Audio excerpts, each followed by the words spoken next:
So welcome, welcome, welcome everybody. Thank you so much for being here. I am super excited about this one. Ayoka is an amazing person. She's a visual trainer and information illustrator, and she has a really unique perspective on journaling because of her knowledge, because of her job.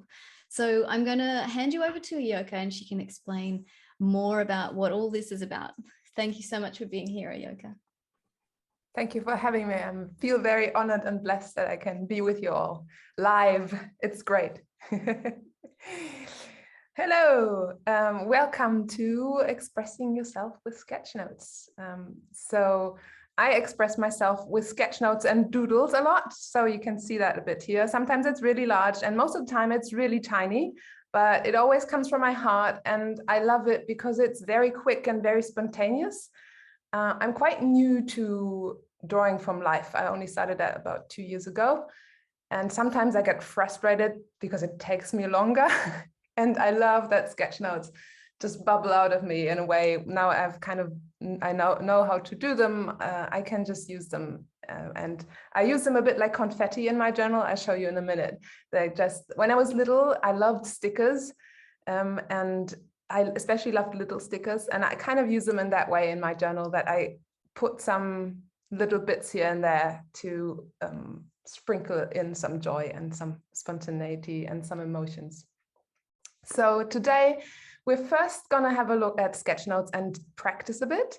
And then after that, we're going to have a look at the topic of the day, which is, why do you nature journal? Why? What's your why? And all the reasons that get you out of doors, or maybe what are the reasons where you know you should be going outdoors. Take your journal for a ride. And so then we'll look at that in a sketchnote perspective. So it will be exciting. I'm happy to be here. I'm excited. I'm nerve-sighted a bit, but I'm very, very happy to share this with you. So let's get going. Please feel free to ask questions all the time. You can interrupt me, or you can just put it in the chat and Bethan or Jules will read it to me, because I'm very bad at reading the chat while talking. I'm hopeless. I can draw and talk, but I can't read and talk at the same time. I admire people who can. Okay, so what are sketchnotes? I think most of you might know what sketchnotes are. They are these little images that are very, very simple. And I'm going to show you my presentation about them. So when we look at sketchnotes, this is a sketchnote about a TED Talk by Simon Sinek about why, which is very interesting, and regarding to our topic, you can watch it if you want. It's quite old, from 2009, I think. But what you can see is that we have very, very simple images, and we have a lot of text, and we have colors and frames and all these things. And for me, these are the 3 building blocks of sketchnotes: simple images, text, and what I call graphic elements, which is everything else that gives a context for the stuff on the page, arrows and everything that I call it like the grammar. So we have like the icons are made up out of simple elements that we can call an alphabet, and then we have the icons as the words, and then the grammar that pulls it all together and gives the meaning.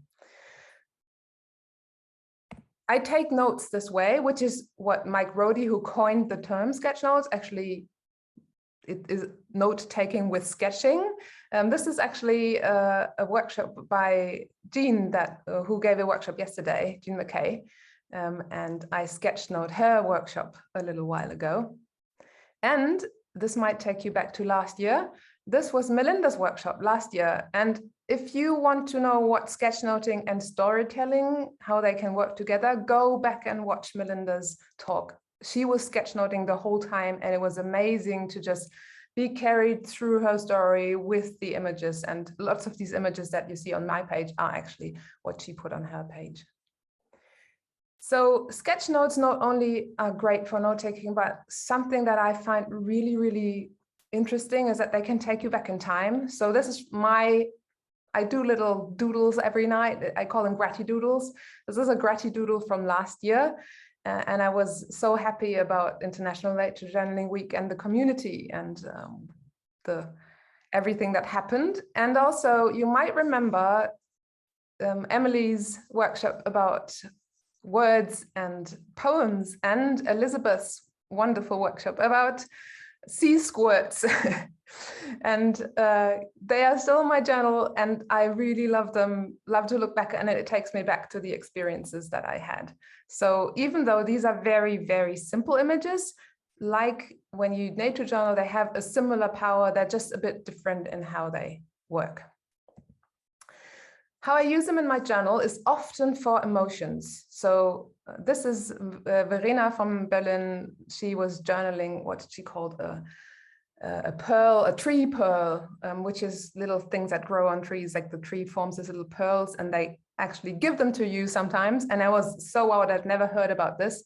And then a little while later, I found one of them, and I doodled a little person holding a heart because I felt like it was a present from the tree. It just gave it to me. And you can see some other little sketchnote icons on here too. As you can see, I will do like drawing, but then I have these sketchnote icons alongside. So the one on the left, I was trying a tomatillo for the first time, and I added, and I really didn't like it. That's why there's a taste icon, which has the tongue sticking out because I didn't like the taste. And then I was freaking out because I really didn't know whether I was supposed to eat it raw. That's why that person is there. Also, I use these very simple people that we're going to learn today to just anchor me in, like put the situation on my page without fussing a lot about it. So I have my observation that I saw through my binoculars of the beautiful kingfisher. And I met somebody who actually showed me the nest of those kingfishers. And we were sitting there with the binoculars. And I just put us there as very, very simple people. Also, sometimes I just illustrate a word. So this is a blind contour, and I drew a person that has the eyes closed to indicate the blind, which is, you know, you can say it's just not necessary completely, but it makes me smile. Other things that I use sketchnotes for in my journal are things that I wonder about. So I use that emoji kind of with the hands in the face, and I used that on the sun because I was wondering about the sun. And a lot of the time I use it for, it reminds me of. So I was journaling on day one for appreciation. I was journaling my neglected little time plant that I have outside. And I noticed that the leaves were shaped in a peculiar way, and they reminded me of the saddle of a bike. So I drew a little bike there, which stands out to me a lot more than if I just read bike saddle, which is the word next to it. And then also it reminded me of like a conductor or a dancer, how the leaves were sticking up. So I drew that. And these little things are, for me, are a very strong reminder. And I look at the page and I see them immediately. You might guess what this reminded me of if you see that little person. And it's a very, very similar word in English as well. So this reminded me of a navel. And again, you can see this is a tiny part of my page, but it adds something to the page that gives me joy. Also, you can see that I use that a lot too, and I'm gonna show you how to do that. I use the senses as well, something that I can hear. I use an ear for smell, and use noses for, and yeah, sometimes I use hands for touch. And you saw the taste icon already. And then the last thing that I'm sometimes using it for, which is very rare, much rarer in my nature journal than it is in other contexts, is a concept. So I think this is called holly, is that right? Yeah, so we don't have that a lot here. I found that in the forest, and I picked a tiny little sprig and I put it in a vase and journaled it. And then whilst I was journaling it was with Verena again, and someone said in the chat of that nature journaling group that it is protected, and I didn't know. So I was like, oops, I didn't know. So I drew an umbrella to indicate that it's protected. And sometimes I will draw, when it's poisonous, I will draw that poisonous symbol. These are things I use a lot more when I take notes.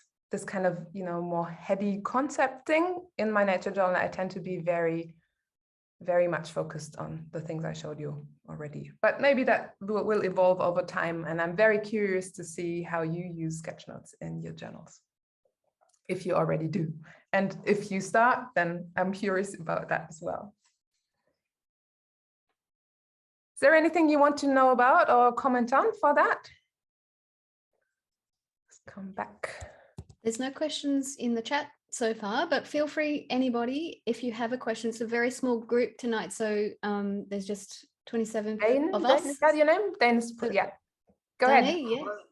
Hi, Ayoka. Hi. Beautiful to see you. So do we create our own little icons? Well, we'll start with that now. Like, I'm kind of like, this is like that you get an idea where this could be headed, and then we'll start to create our own. Okay, thank you. Sure. Great. So I'm going to switch to my iPad. I usually draw in my journal, but for this topic, it's a lot easier to share on my iPad. So we'll have the digital beat the analog, because you're probably not going to draw on the iPad. But who knows? There are people who have a nature journal on the iPad as well, which there's all flavors with everything. So as you saw, these icons are really simple, and the basis of them is what I call the visual alphabet.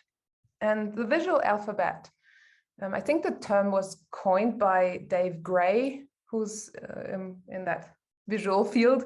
The visual alphabet is really the basic shapes that you learn at school. So we're going to draw them to warm up our hands a bit. And the basic shapes, as you know, are some kind of square or rectangle. So we'll draw that.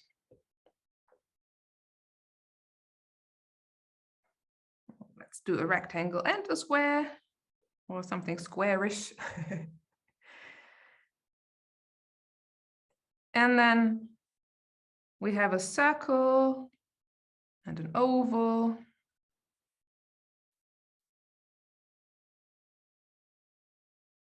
And of course, we have a triangle.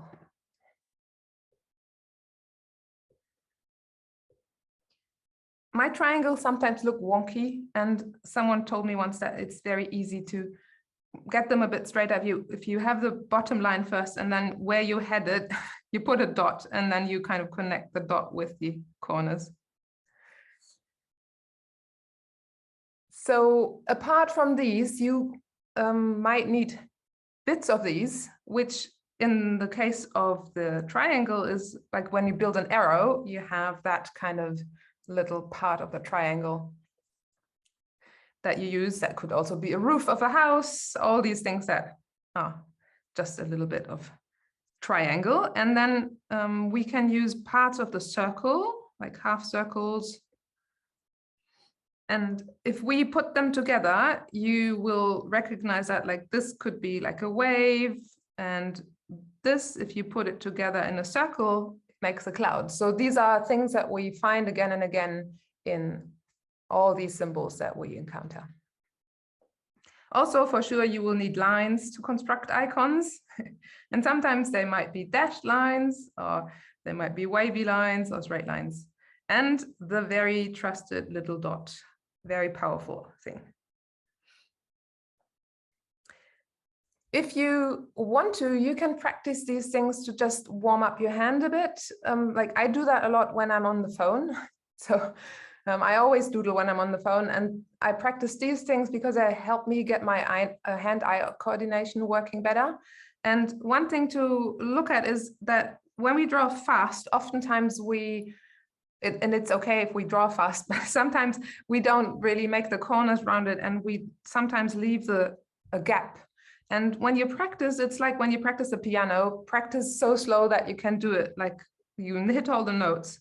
So when we can practice a little slower, and then also connect all the corners. Also with the circle, when it's not connected, the brain has to work a bit to make it connected, because we see it as a circle, but it's actually not a circle. And when you connect it, it gives that kind of relief of just recognizing the shape.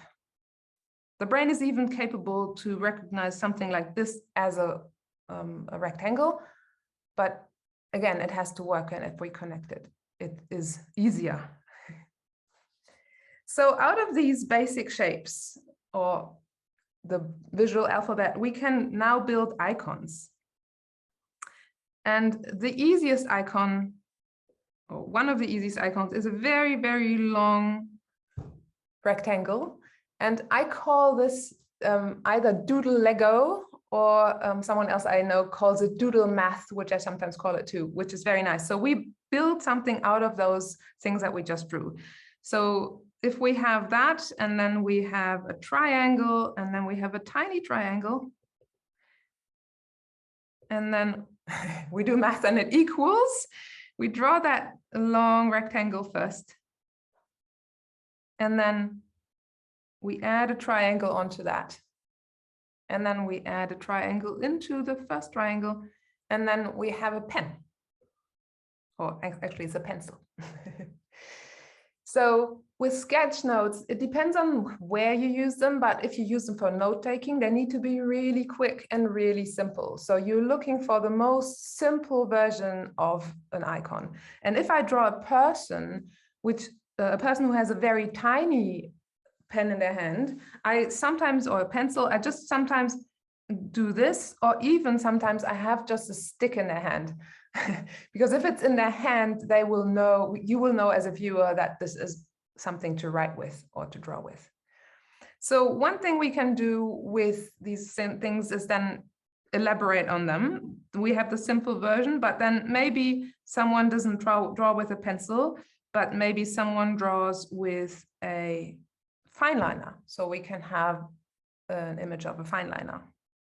Or somebody else might use, and we have a rounded shape here, like an inverted D. Maybe someone draws with a fountain pen.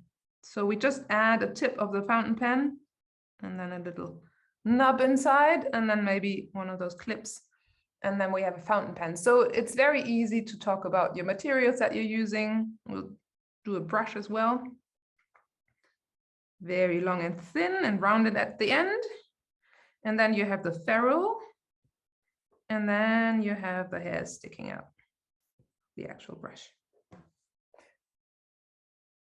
So you can probably already see that these are very, very reduced icons. And these are the things that get in our way when we actually sit down and look at our brushes and want to paint or draw the actual brush that is in front of us.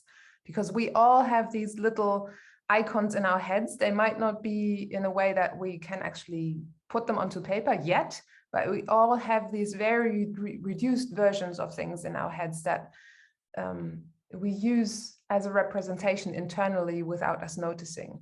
And then when we want to draw something like, say, a chair, we kind of know, oh, it has, the place I'm sitting on is a rectangle or a square, but it might not look that way when we actually want to draw it from life. But this image in our head that it has, and our knowledge about it comes in between what we're seeing and what we actually want to put on the page. So I'm curious to hear from people later, like maybe you can comment in the Facebook group later, if you've never done any Sketchnotes, whether looking at icons in this way helps you recognize when you fall into the trap of drawing something very simplified and not what you're seeing when you draw from actual life. So what we are leaving out is mostly leaving out perspective. Sometimes we can use perspective a little bit, like when, for example, when we maybe want to draw a cup, we can use perspective a little bit and have like the rounded bit at the top and then have a very simple handle. But we can reduce that even further and say a mug or a cup could also be just a rectangle with just two handles. And then there are these little lines that we can borrow from the comic world that make these indicate that things are hot or that movement and all these things. So we have some pens. Now we will do some paper. So your sketchbook is these two little birds that you drew in kindergarten, probably. And then we just connect them and maybe have a dotted line in the middle. And then if you have a spine, you can just indicate a little U and then a few pages down here. And then that's an icon for maybe a sketchbook or a book.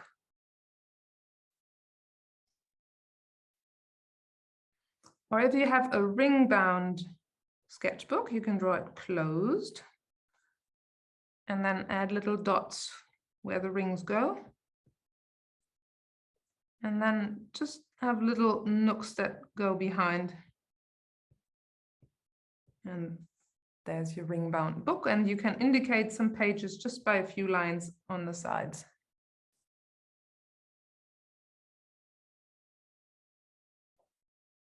And if you just want a simple piece of paper, I always turn one corner. So I leave one corner open. I connect that and I turn it inwards. And that is like, I do that for Post-its as well. So that's just the indication that there's a bent edge of the paper.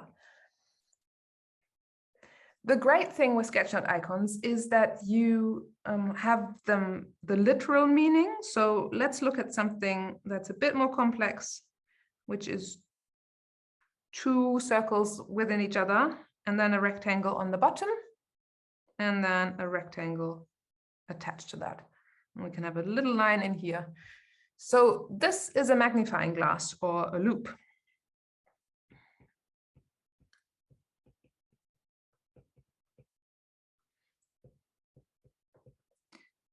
Not sure whether you write there one or two S's. Let's do it that way. And so this is the literal meaning of it, but then you can attach other meanings, like a symbolic meaning to that.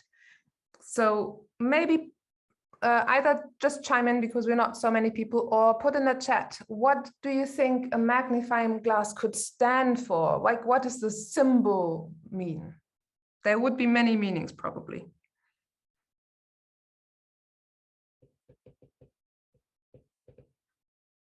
And Bethan, you can just read some of them for me. Yeah, so looking closely, looking deeper, mysteries, close up, diving in. These are great. I must say, Ayoka, this is like magic, seeing all these icons appear on the page. I think it's amazing. The little journal that's open, these are amazing things to have in your mind. So you've got all these,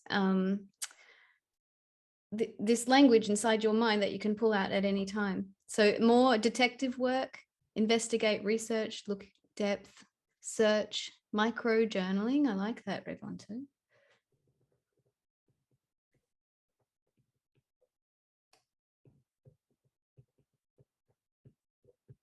Yes, and you can see with the search, we use these things regularly on websites. So these kind of icons, I'll show you a website later where you can find these kind of icons. Because we are very used to them in the internet space. But there are many, many more. And I'll show you resources because I can't teach you all of them, but I'll show you resources where you can find them. And it's always interesting. So what you can do if you want to incorporate them all, start making a list of words that you think that you would like an icon for. And just maybe keep that at the back of your journal, add to it, and then look up icons or come up with icons for those things, and then you have like a little library that you can draw from and that you can add to over time. Because it does take a little time. When I always say it's super easy, but it does take a little time. But as it's a visual language, and compared to all the languages in the world, this is a lot simpler than any other language. If we want to learn another spoken language, we have many years of learning, and this you can learn rather quickly, even more quickly, I would say, than drawing from life. It's just a matter of keeping up with it and repeating the icons as well. Right, so I'm just going to come back to you. Because now the second magic thing happens. Oops, there we go.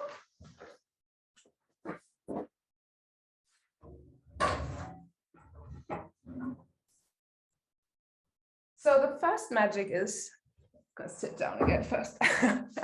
The first magic thing is that that these things appear, like Bethan said. But the second magic thing is that we humans are very, very generous with allowing these very general icons to become meaningful in our own way. So that's very easy to see if with a book, it could be your sketchbook, it could be a textbook that you're reading, could be a novel that you're reading, it could be a journal, it could be anything, like anything that is kind of in the book realm.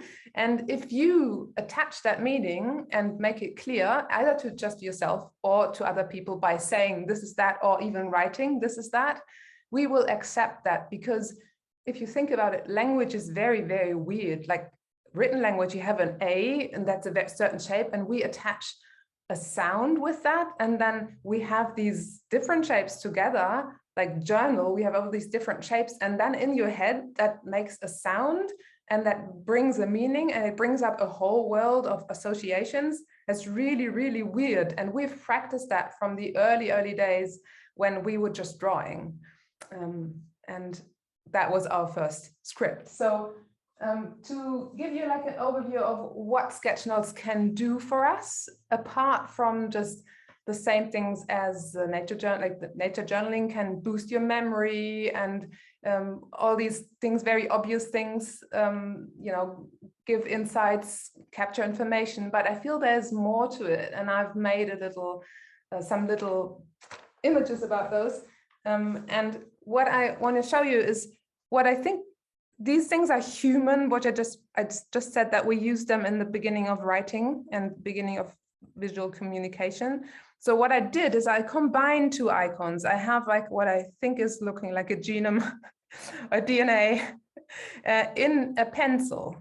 And you will learn a bit of German here. So this says human and cave people. So expressing ourselves in this way is deeply human, and it comes from our true heart. It's like, it's very real. So this says real.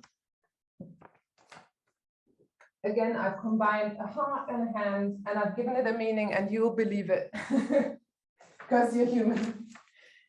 What also happens, and that happens in our journal as well, and it even happens with these very, very simple icons, is that you show up for other people, you show yourself, you share of yourself when you draw.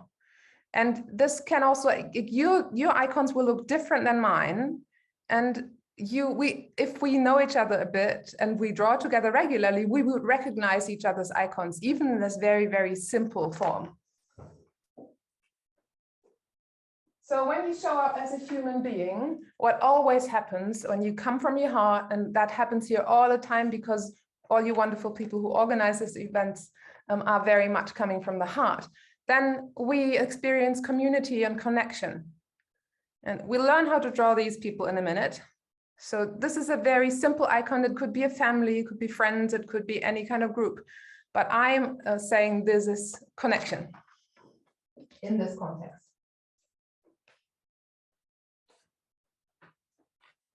For me, because what I do is I teach these kind of simple icons to people, speech therapists, teachers, anybody at work who wants to have more fun and engage more of their brain. And a very important aspect, especially in Germany, is that we here think that professional is always equal serious. And what I love about this is more playful. So see how I've combined, like it's a rocking horse with a pencil. So this kind of playful aspect of these images is something I very much love, because it's my nature more than being so serious. And it brings a certain ease and I can't just think of this translation of this.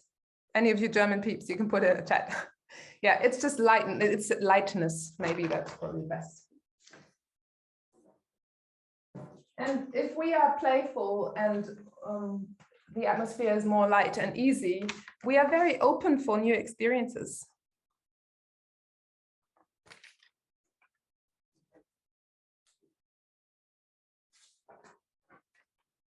And another thing that happens, especially if we use this in communication and draw for other people and in front of other people, we will be slower. So there will be time when the drawing is being done, and it's not so much time as a drawing from live drawing, because that takes a long time, but it's still fascinating to watch. But this is like doable in a conversation. But this moment of time where it's a bit slower gives everybody time to kind of check in with themselves and feel themselves.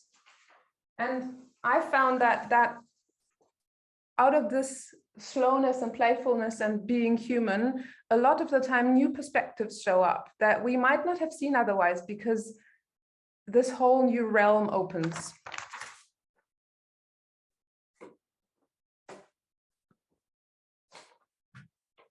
And using this in like a more professional context, I also very much appreciate that there's beauty there, because it can be very drab just to have like text upon text upon text.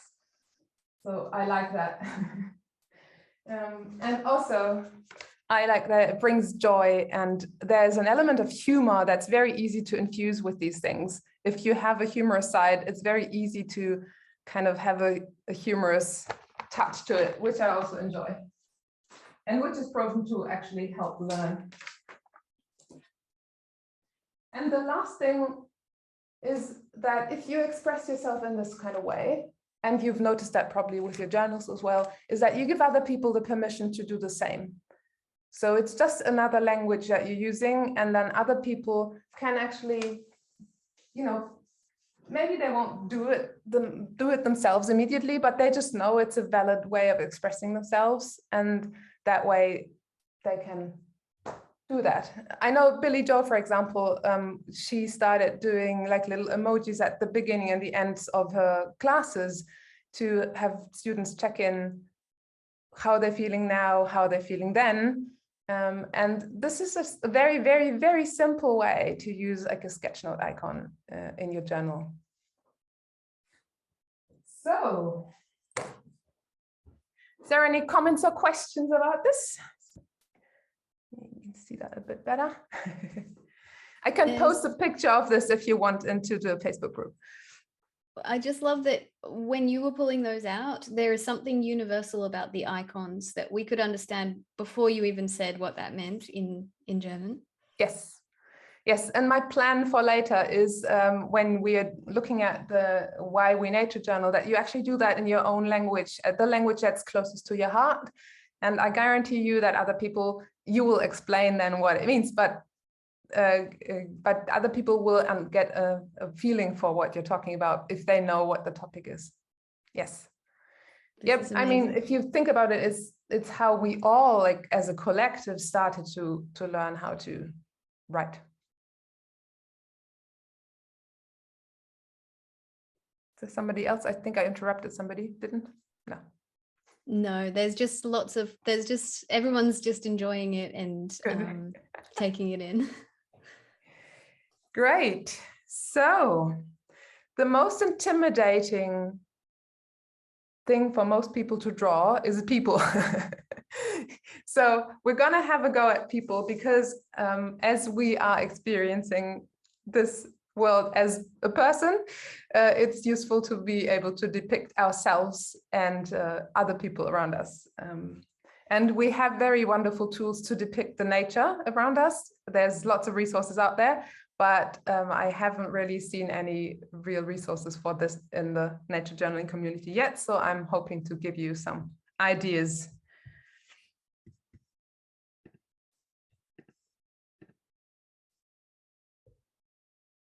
So back to the iPad.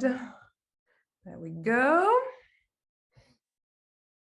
So draw your favorite stick person. Just draw the stick person that you normally draw. Mine looks like this. And then just know, from a sketchnote perspective, this is a very valid person that everybody, and I'm curious, I would be very curious if there's any science around that, but I'm quite certain that really everybody in the whole wide world, regardless of their culture and where they live, would understand this as a human. because I feel it's very, very ancient. But from an anatomical perspective, this person has a very grave problem with their arms because they stick out of the middle of the upper body, and that's not really healthy and not how we actually look. But it's a very, very valid thing, and I use it. If I just scribble something down, I might use it because it's so fast and I don't have to think a second. But just if you have a very, very slight correction of that, and actually give that person a neck and some arms that actually connect to that neck, they look a bit more human. And then you can add hands and feet, which are just like little potatoes, or little O's. And if you want that person to move, they need some joints. So that's also really easy to do. You have the same thing. You have the spine, and then like for the arms, you can go up and down. And then for the legs, you can add some knees. You can also just add lines for feet, and you can leave out the hands. You can see this is a person already. So maybe this person is moving a bit, and you can give them some movement lines, and maybe this is a dancing person, who knows? And just adding like a facial feature, like a mouth, will make it more human, but still you don't need any extra information. You don't need eyes and nose, and you don't need ears and hair. It's a very, very simplified person. And that's all we need in this context. Also, it can be really helpful if you give that person something to something to stand on. So if you have a gray marker, you can just use a gray marker for this, and you just add a little, that's not gray. You add a little ground to where they're standing, or you can put them in a little circle so they don't float in space. You don't have to do this, but it's nice.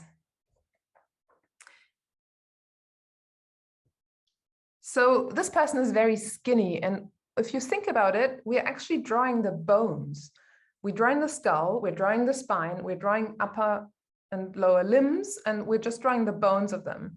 So to make that person a bit more fleshy is an easy way is to use some of our basic shapes. So one basic shape we can use is just the rectangle as the body, which actually means that we have shoulders, we have a rib cage, and we have hips. And then the same thing, you just add the legs and you add the arms, and you don't have to bend the arms at like you don't have to bend the joints in like an angle. You can also just round them, like just say someone has like a present or something that they're holding their hands, you can just round them and we will accept that as being an arm. Also, this person is quite flexible. They can do many things. Another way you can do the body is have it rounded at the top. And then, hope you didn't draw that already. So then we can have that person maybe do a little bit of yoga. So have the legs like this, and then a head. Notice I don't have a neck here because I don't need it. And I could add a neck, but I feel it just doesn't really, it makes it more complex, and I often leave it out. And then maybe this person is balancing and doing the tree. A neat thing about these simple people is that you can actually flesh them out. So if you take like a pencil or a gray marker, and you have a person, I don't know, maybe a person who holds out their arms like this, and this is your basic frame. And then you can take an actual pen and say, okay, so I have a person here, and you just put some flesh on them, just go around and add a bit of width all around them. And all of a sudden you have actually a person that looks more like a person, and you can indicate some clothes and maybe, you know, some shoes or something. And this is a very, very easy approach to drawing people that look more like a person. But oftentimes I don't do that, as you've seen.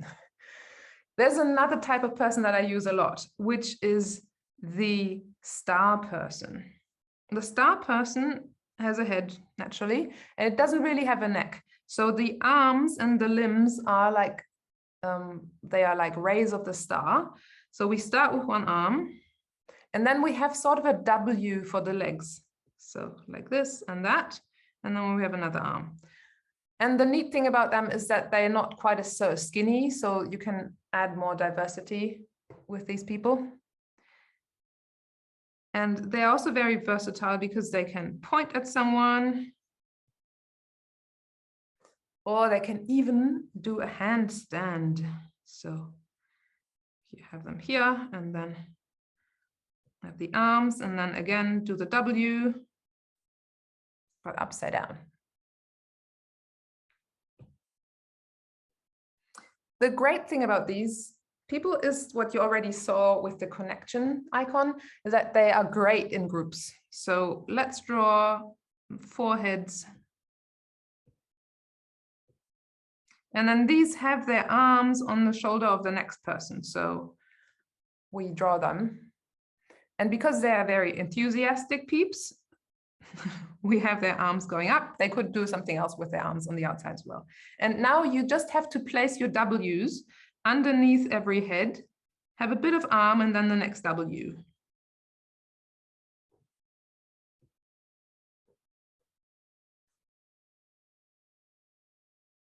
And to indicate that they're a group, you can put them in an oval again. And to indicate that they're happy, you can give them some shining little lights and maybe some smiles.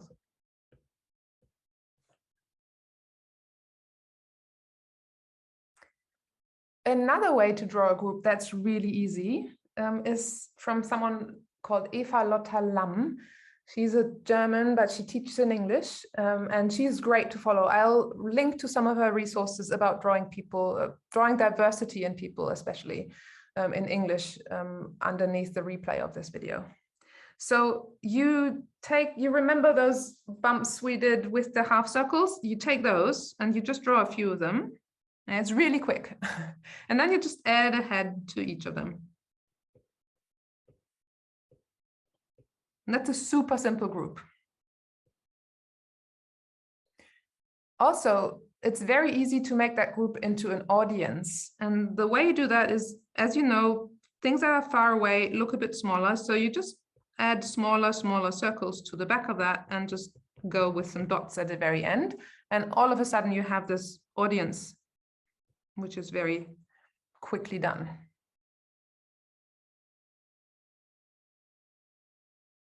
And the last person that I'm using a lot is just a very, very simplified person, which is just like this.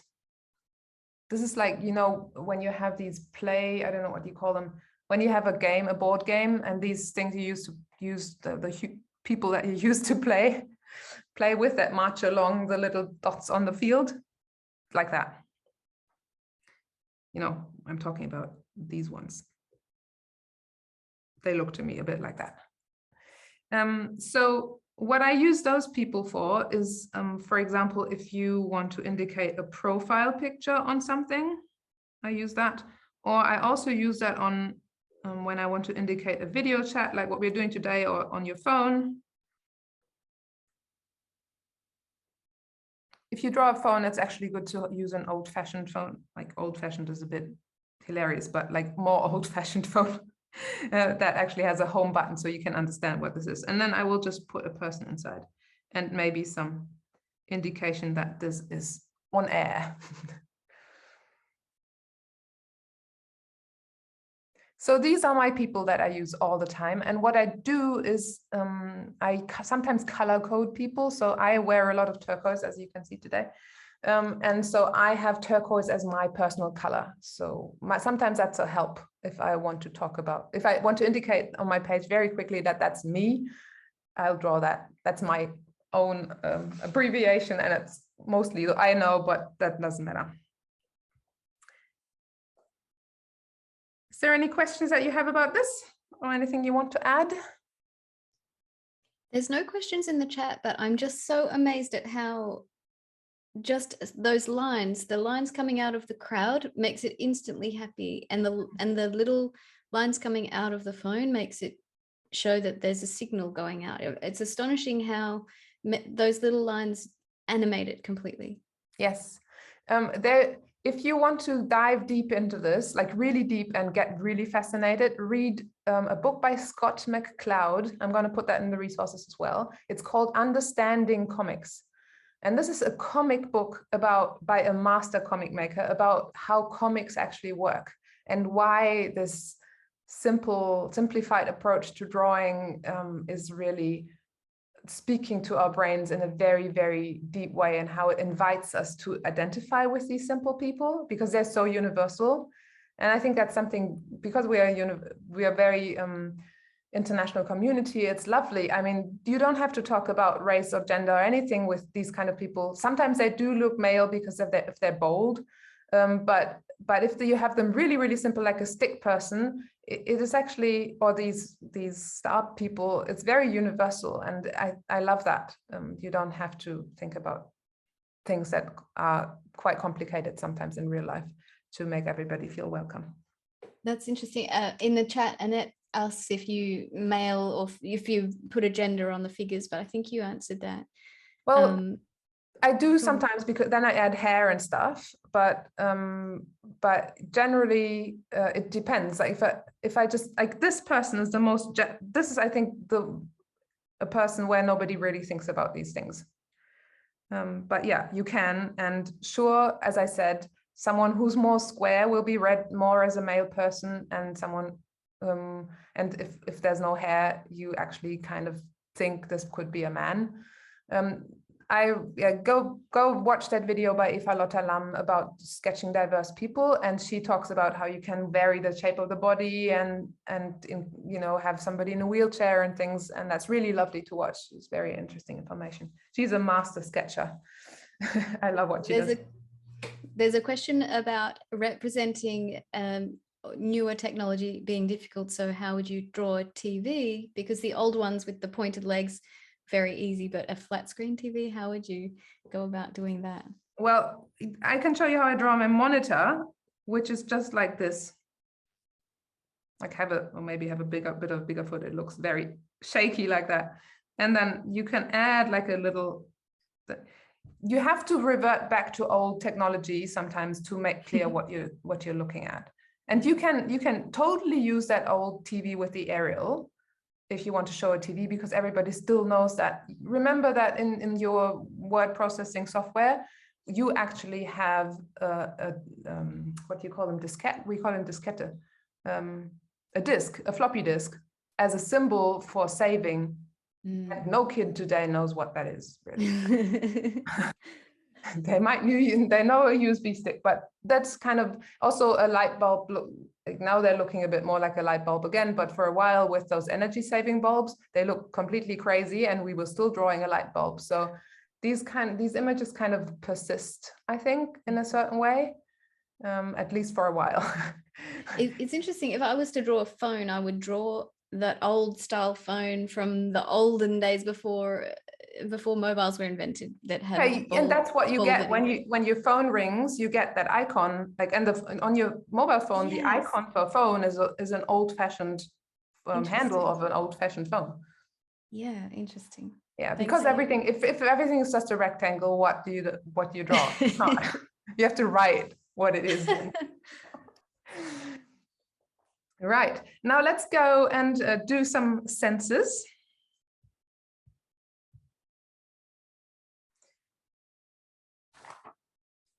And we'll just keep it very simple. The first one is the eye, and I'm sure you can draw an eye. I'll just show you how I draw mine. So if I make it a bit more elaborate than just, a dot is an eye if it's in a circle, but I draw my eyes this way. I have the iris, and then I have the pupil, and I leave a tiny bit of the pupil out, and I don't color that. And that way it looks like there's a reflection. So that's my eye. But you can totally do a very, very simple eye, which is just like that. No lashes, no nothing.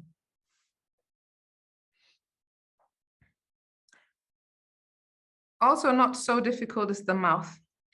Very simple mouth is just like, again, like that childhood bird, close it with a line, and then have a U on the bottom. I often go a bit more elaborate and have like an open book or something, and then a few waves, and then I close it off. But that's very personal style. And if I want a tongue to stick out, I draw that bit first, and then I draw the tongue because it's on top of the lower lip. And then I draw the open mouth behind that, just very simply.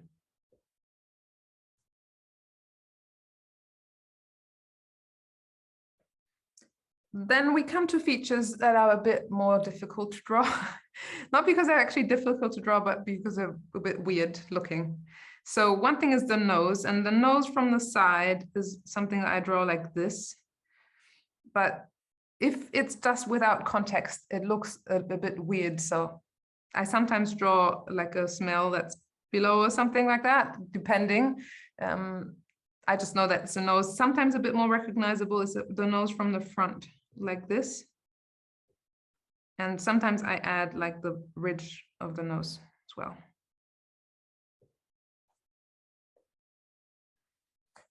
But as you can see, it's a bit of a weird line, and it will show up in context what it is. And the next really weird thing is an ear, and I've struggled a lot with the ear until I found some resources online that taught me how to draw an ear. And you can either draw an ear with an earlobe, or you can draw an ear just like that.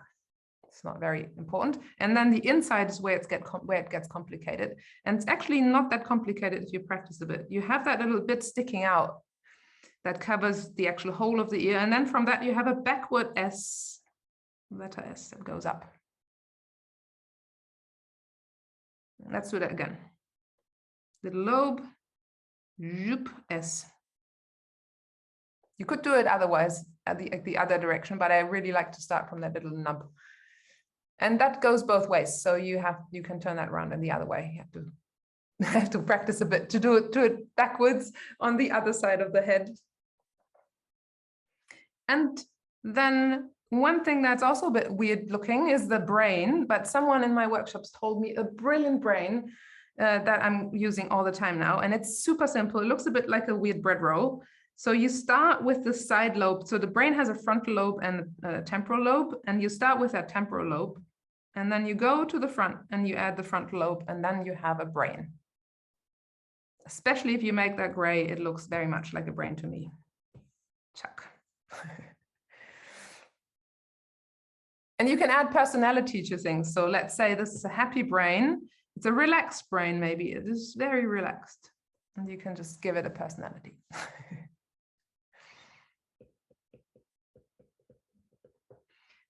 Also, if people might not know what it is, you can actually write it next to it.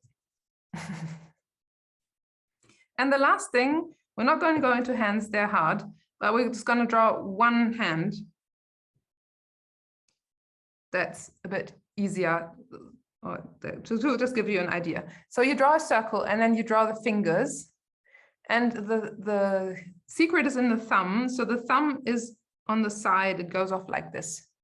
And then here's where the arm comes in. And the secret is to actually go around this shape a bit more in detail. So you start and you have the bit of a palm before the thumb comes out. That's very important. This bit is really important. Otherwise it looks really weird. And then you add the fingers. You just go around what you already drew. You have a bit of palm again, and then you go back into the arm. And that's more of a hand looking thing than what my normal hand is like something like that, which is kind of a representation of a hand, but it looks a bit weird.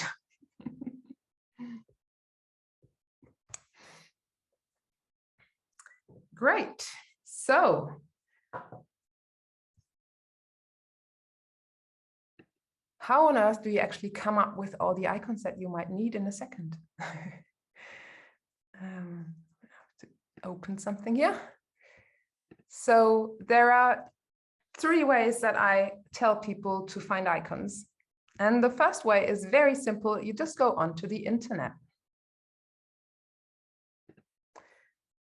So I don't know whether you know about Ecosia. It's an alternative to Google. It doesn't show quite the same results, so you might have to revert back to Google, but they actually plant trees, and you're seeing trees being planted right here as the counter goes. It's a German company, and they all their surplus money they invest in planting trees. So by searching, you're supporting tree planting, which I love.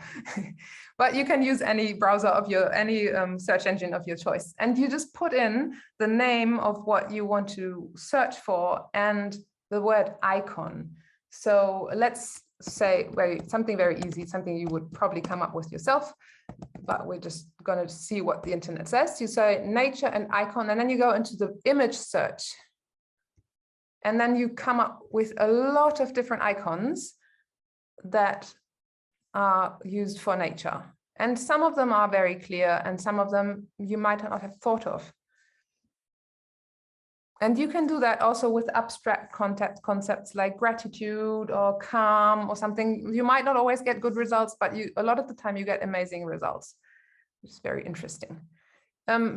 Just note that these are all copyrighted, but nothing speaks against just looking at them and using them as a reference. And if you just use it in your journal, just beware that if you copy an icon very clearly and you put your stuff online, you might run into trouble. But I think you know about all these things already, probably.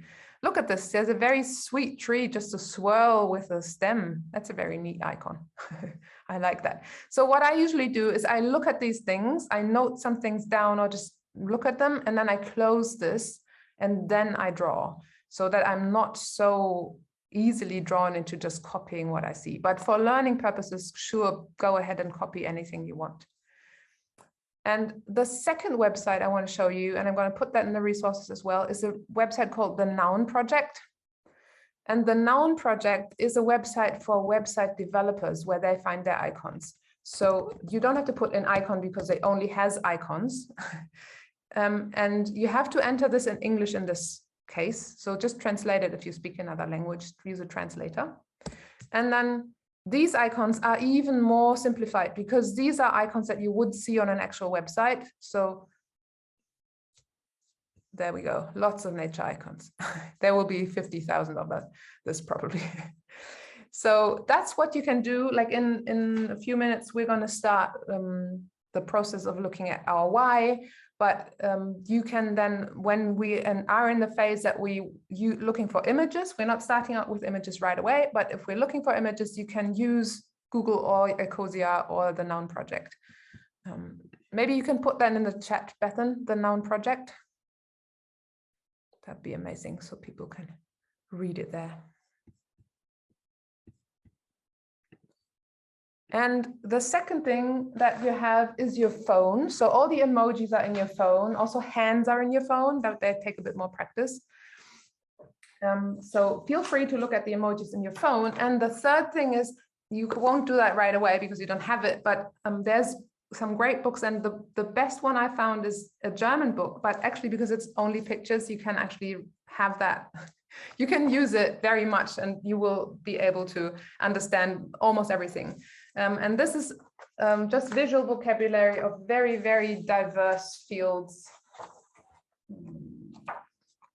And even the index is very visual, so you can use that. And what I love about it, it has all these different things. Let's see, I can find one. So it always has a simple version. It has a more complex version, and then it has variants of those, but it's all very clearly drawn. And I love it very much that it's so clear. And then it has a huge section on people. And what I love is that, again, like we did earlier, we have the stick person also with different bodies. And then we have the same people. You see how they're the same people with some flesh on them. And that's a very, very good way to learn how to draw people. And there's people in motion and different poses, and there's stuff in there about many things that you might need. So I will leave a link to that in the resources as well. You can also take a photograph if you want. I'll just hold it up for a second. Hide behind it. It says there's over 1,000 symbols in here. So now Why do we nature journal? First of all, I want to invite you to just take a scrap piece of paper or an extra piece of paper that you're not precious about, and just take a few minutes to jot down what comes to mind. You've already started on the day, you might have been already thinking about it. Questions you can ask yourself is, how does nature journaling make me feel? What do I love about it? What am I learning from it? And what inspires me to do it? And maybe also, how have I changed or grown through nature journaling? Could be something, just to get you thinking. And which new things have come into my life because of nature journaling? So maybe you're grateful for a community. That's something that makes you want to nature journal because you have a wonderful group. So just scribble down these things. We'll just take a few minutes. You just scribble down whatever comes to mind, as many things as you want.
Okay, I know there might be lots more. You can add to this later. But the next thing I want you to do is now go back to your journal or a fresh page, and then put a title on there. This is how I'm just doing it right now, but you can put the title in the middle, you can put the title on the top or the bottom or on one of the corners. Just how you frame it is your, like, do it your style, your way. You don't have to use the same words that I do, just have a title somewhere on your page.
Okay, I think some people are ready already. That's always a bit of a mystery to get everybody. If you're not quite finished, you can finish your title later. Just know where it goes and leave a bit of space for it.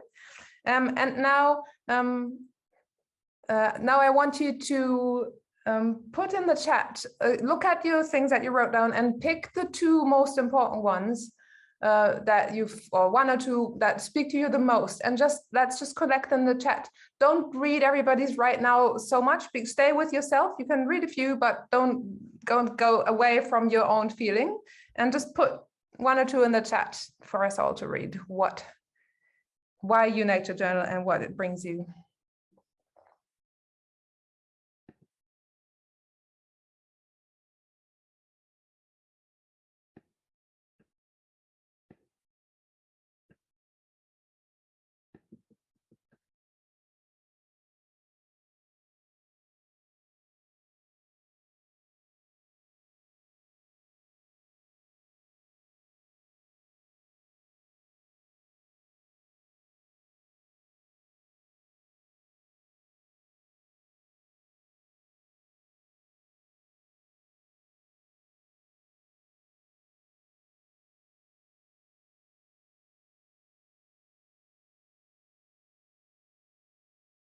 And once you put it in the chat, start to arrange your reasons why you nature journal around your title or underneath, however you put the title. Arrange it on the page so that you have a little space to add an icon in a little bit. So just space them out a bit. And I'm just gonna take some of those from the chat and put them on my page, so we have like a one that we can work from in a minute.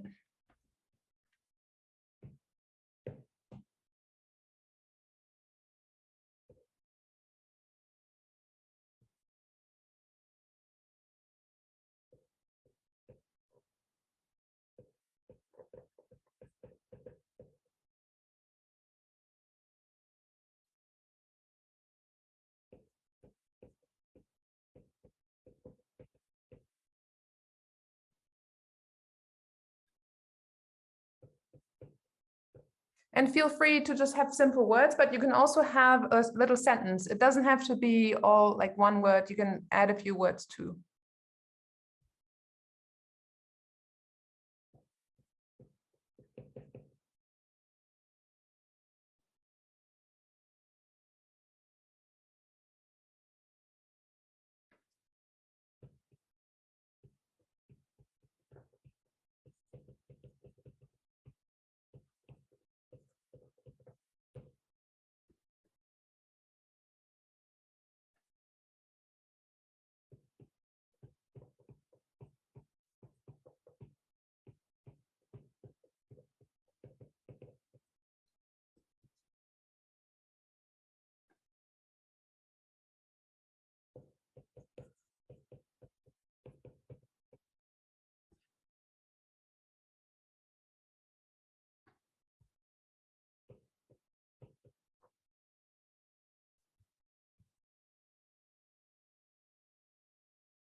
Right.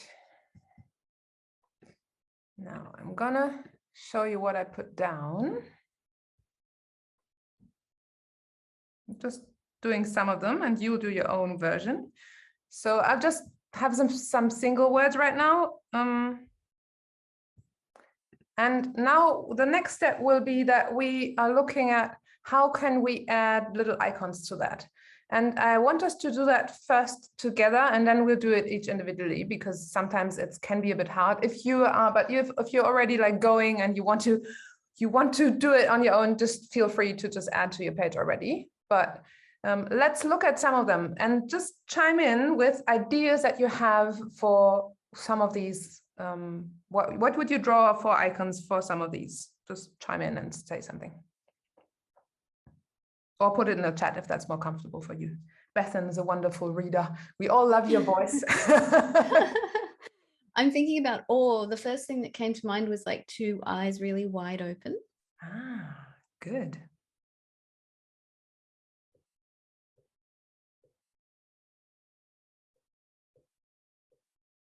Maybe have a little love heart in them. Yeah, I love that. So for exploration, Lindsay's saying magnifying glass, a clipboard, or a pen. Well, we have a magnifying glass already, so let's maybe have a clipboard. So a clipboard is like this, and then it has this little clip thingy on the top. There we go. And then we have a sheet of paper. Usually it's clipped there, but we're just gonna kind of go like this, and then a pen. Love this. So for connection, Rebecca's suggesting two hands shaking hands, but one of the hands isn't a human hand. Oh, you're gonna put me on the spot, Rebecca. I actually can do shaking hands, but I think that might be a bit like, let's maybe keep it a bit simpler for just now. It's a wonderful example, but I'm feeling that both I am and everybody is being a bit challenged to draw that right now. Actually, what's really lovely, and go Google that or Ecosia that, the shape of shaking hands is actually making a heart, like you can construct it from a heart. So that's very lovely. So is there any other suggestions for connection? Otherwise, I'll draw that for you, but you have to just bear with me. You're gonna have to do it. That's the only one. Right here. I'll just draw. Maybe we'll do it with colors. I can do the shaking hands thing. Right. So maybe that would be claws then. Well, let's see what we can do. I'm impressed you're attempting this. Yeah, so this is the human hand, but I'm not going to show you how I'm doing it, because I'm just, and there we go. That's maybe the ape. So let's do like something like a human and an ape. So this is, and actually the ape probably has 5 fingers as well. So there we go. So we'll just go with the hairy. Yes. And there's a finger missing on the human hand. Oh, there we go. Another finger on the human hand. Nicely done. I hope that's good enough, Rebecca. Billy Joe said for calm, you could do a yoga person. Yes. We can do a yoga person, and maybe like this, closed eyes. And then someone sitting, hands in lap and legs like that. It's effortless for you. I love how you do that. It's just practice. And oftentimes I'm like, oh my God, how am I going to draw that? You don't listen to my mind. and the bucket of joy filling, I'm just gonna have a bucket here like that, and then there's gonna be joy in there. I love how you animate inanimate things. Yeah, that's a great technique. So there's lots of joy in here. Right. So I'm going to keep doing this, and you can finish, you can go on to your page, but notice that we found something for all, but what we're talking about is very deep sometimes. So it can be very vast, and sometimes a simple icon feels like cruelty to something that's so vast and so deeply felt. So awe can be depicted in the way we do, but sometimes it's just not possible. So feel free to not have an icon everywhere. You can also just have some color around it that feels good, or some squiggles or some pattern some way, or just use a highlighter and go like behind, or use your watercolors and just highlight the word with just some color behind the word. Yeah.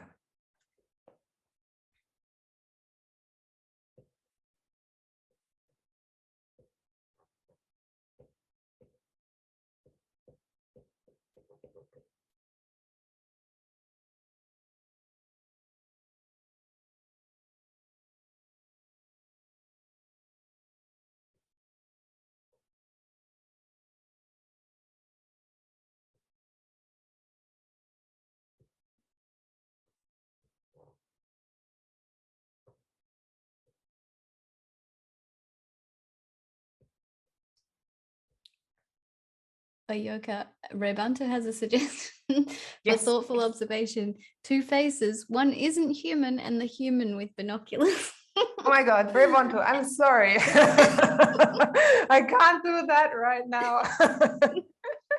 But I would be super interested if you do it. I'm very, very happy to learn from you how to do that in a simple way. There are people who can do that. Usually they're comic artists who have drawn like humongous amounts of real people in their life.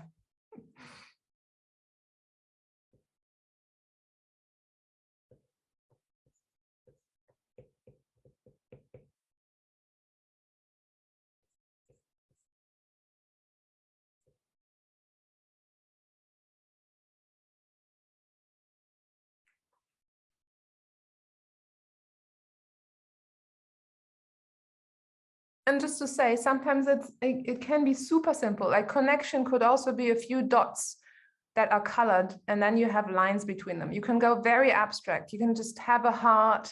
You don't have to think. It doesn't have to be something you wreck your brain about. Keep it really simple, because the power is in the simple the same as in the complex. Sometimes it's more in the simple.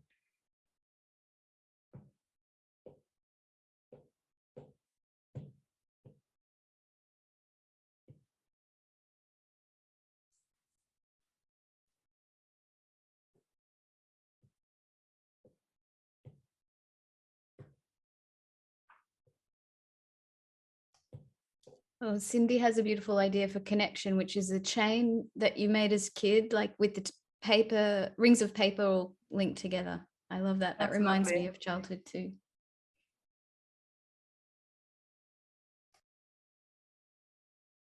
Right. I think I can do that.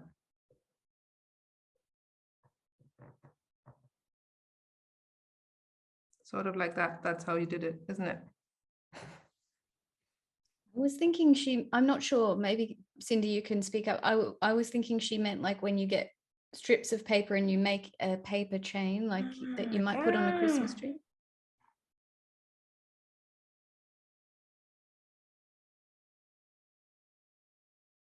Yeah, rings of paper all connected. I love that paper person chain.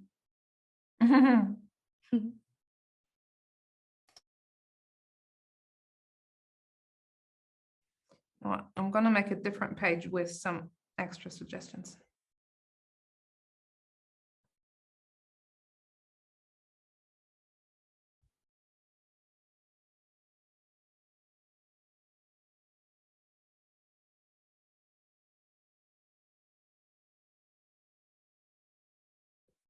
Not so easy to draw that paper thing. It looks like a chain, but I know I think it's like it goes like this probably, because you see them from the side. Yeah, that's tricky. I would love to know. So one of my things that I added to mine was friendship, and I wanted to draw two people giving a hug. Is there a simple one that comes to mind for a hug? I'll show you in the book. It's a very lovely one.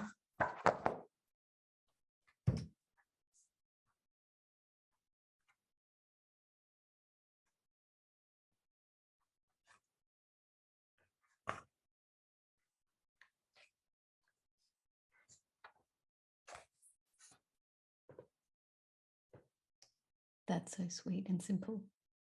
Thanks, Ayoka. I like how the little gray circle under them really anchors them. Yeah. It's also, it's lovely because this is a step-by-step thing, so you can actually kind of, start with something and then know where to go. That looks like a wonderful book. So my suggestion for now is that we have a little time where we just go into breakout rooms and share, because then we're not all on camera. So you can, if you don't want to be in the video in the forever internet times, we can all in the breakout room, you can actually share and not be on camera. Is that correct, Bethan?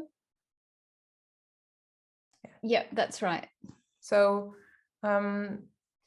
and then we have a few minutes. You have a few minutes there to share, and then the people who want to we can have a little sharing at the end here with the whole group as well, so that we have something that is conserved for eternity. And the people, actually the Americans who are not up at 6 o'clock in the morning or 3 o'clock at night. Oh, Ivea, you were there. Lovely. Sleep well. Such a joy. Okay. I'm so happy Ivea was here, but it was 3 a.m. Oh my God. Okay, so do you want me to? Yeah, let's have now? about three, maximum 4 people in a group. And so when we go into the groups, we're going to just share what we created. Yeah. Just show and share what you created, and if you wrote in a different language, explain a bit, and just say a bit, so you have a little exchange about what's on your page, and share and see where there's similarities. If you're very stumped with an icon to draw, you can also ask the fellow people in the group what they would draw for that. Okay. Hello. See smiling faces. That's good. Great. Hope you had a nice time. So just to finish things up, if some people want to share with the whole group, and Bethan will then spotlight you, so we can all have a look at what you've drawn, and maybe talk a little bit about it. What's your main things? Because the magic we have, and I hope that you experienced some of that when you were talking, is when you have spoken language along with this, it adds a whole other layer of connection that you can make with a simple icon, like you experienced when I talked and showed you these. And so if you want to share and just say something about why you nature journal, what's dear to your heart about it, then please go forward and raise your hand. Down the bottom of your screen, there's a little thing that says reactions, and if you click on that, you can raise your hand, and then I'll know that you want to share. Or you can actually just literally wave your hand and I'll see you, because I'm looking at the gallery view. Yeah, Lindsay. Let me spotlight you. Hi. So I just met with Lisa, Billy Joe, and Rebecca, and I was stuck on, I had like a little open bit in my page, and so I added, it reminds me of, and nature journaling to me reminds me of kind of bringing back that creativity. And so a child like going on an adventure, and I drew, so kind of a little bit from Billy Joe and a little bit from Rebecca of like going on an adventure. So, and I would have kind of been like lost of, what do I do in that little space there? So it's so powerful to actually talk about what to draw, and it opens up how everybody thinks, and you kind of get grabs of their imagery in their heads, because it's something that we have in our heads, but it's not something that we actually talk about often, and it's a way to show that, and it's so lovely. And it also shows so clearly how everything's valid, how what's in your head and what's in their head is just so, it's all valid. Lovely. Yeah. Thank you very much for sharing. It's beautiful.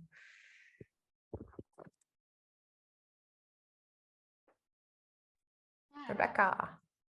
Yeah, I was just with Lindsay, and this is one of the things I drew for like why I love nature journaling, is this adventure guy. Ah, At first I was just trying to draw the like adventure pose and like looking off into the distance, but then it didn't come out exactly as I was imagining. So to make the point, I added a mountain and then I drew like yeah. a road going off toward the mountain and like the word adventure like starting bigger and getting smaller So and like cool. even though like I always talk about how it's like you can find a sense of adventure even just like at your own house where you live. Like you don't have to go to the wilderness, you don't have to climb a big mountain, but it's still like it's that idea of adventure. It So would be that's interesting what to I did. make that a house as well, like to actually incorporate what you're saying, to actually experiment with that icon a bit and have that be a house where there's like ladders going up or something like that.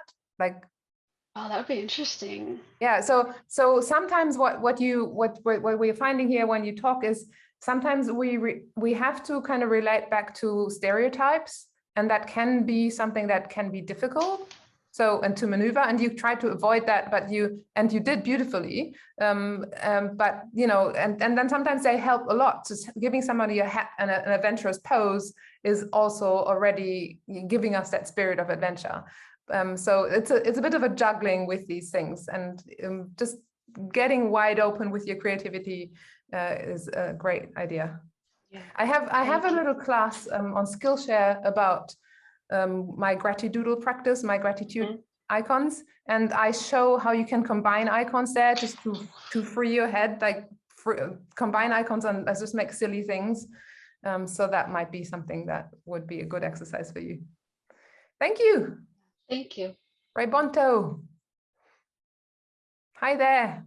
Hello to Hi. London. Hi, this is the first time I've ever done a class in the morning. Well, you're very used. I'm always admiring how you're staying awake in the night. Yay. Well, And I've never seen a sketchnote of yours. I've seen all your wonderful paintings and drawings, but I've never seen a sketchnote. So that's a first for me too.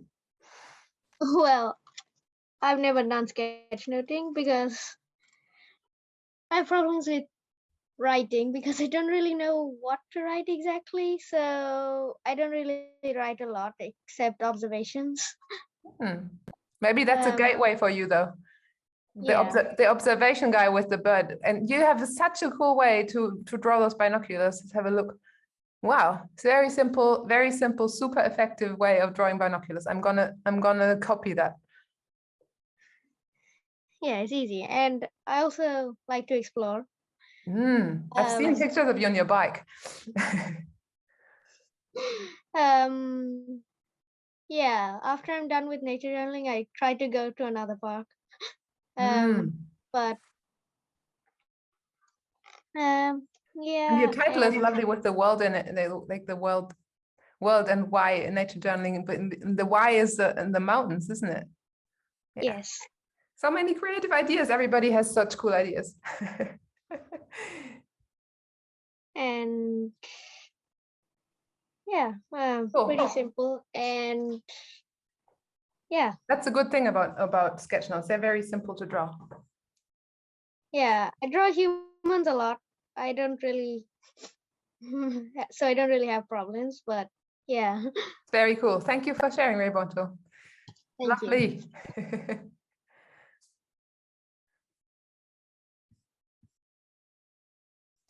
Is there anyone else? Billy Joe. Oh yeah. Hey, the raise hand function isn't on my computer for some reason. So one of the things that I love about nature journaling is international communities. So I actually put that in there with the community icon, but then sort of like branched out to a few other things. So I just did this one, but then I was like, chats. I've had all these international chats. And so I remember from Ayoka's Skillshare is that you could put two computer screens together, like you were chatting Zoom. And then I put like, the world to sort of encapsulate that sort of international. And then you've got friendship. And then the one thing is like, I did my podcast with Beth Ann, and I was like, I don't know how do you do that? Like put a podcast on there, but maybe music or something. I don't know. Or maybe it would just be connected back. But I sort of want it to be like, well, you can connect a whole bunch of things to like, the phone too. Yeah. So there's a podcast icon actually. Oh, yeah. Oh, that makes sense. Oh, that makes so much more sense. But I was thinking like you can sort of almost, you know, like your wonder questions, like you connect all your questions, you can connect all your icons to sort of make like a bigger spiral too, which I thought was really cool. Very cool. Thank you.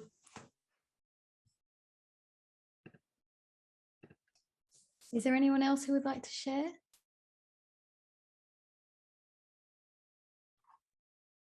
This has been so fabulous, Ayoka.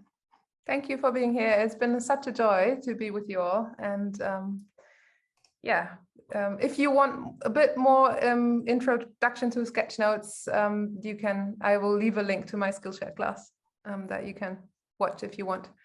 It's really great, by the way. Huh? I said it's really great, by the way. Everyone should do the Skillshare. Yeah, so, oh, Dana, you want to say something?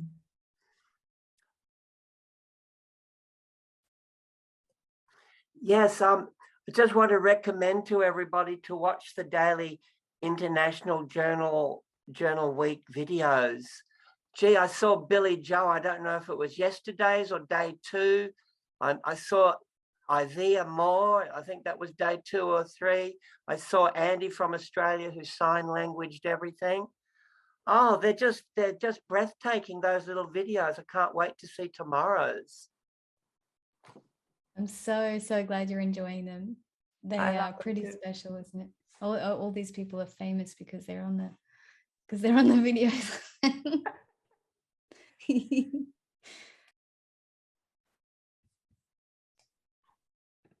Right. So if there's no further questions, I will let you get on with your day wherever you are. If you're in Europe, it will be still a bit of your day. And the Australian peeps are probably headed for bed soonish. And the longest ahead is for the Americans who actually got up really early. It was a lot of fun. Thank you. If you want to save some of the stuff of the chat, you can save the chat if you want. There is a save function in the chat if you want to have a read through. There's 3 little dots at the very bottom and it says save chat. And please share your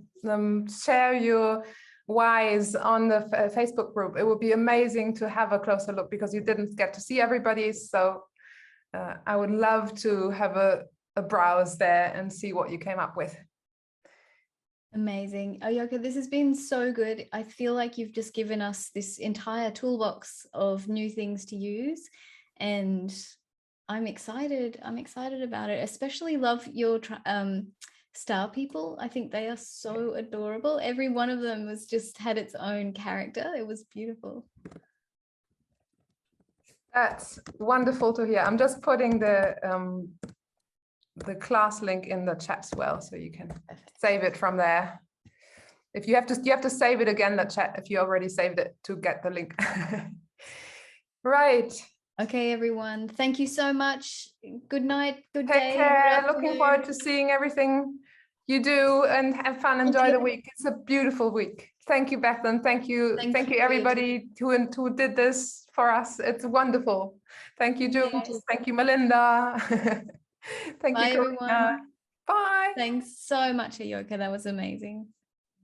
Bye.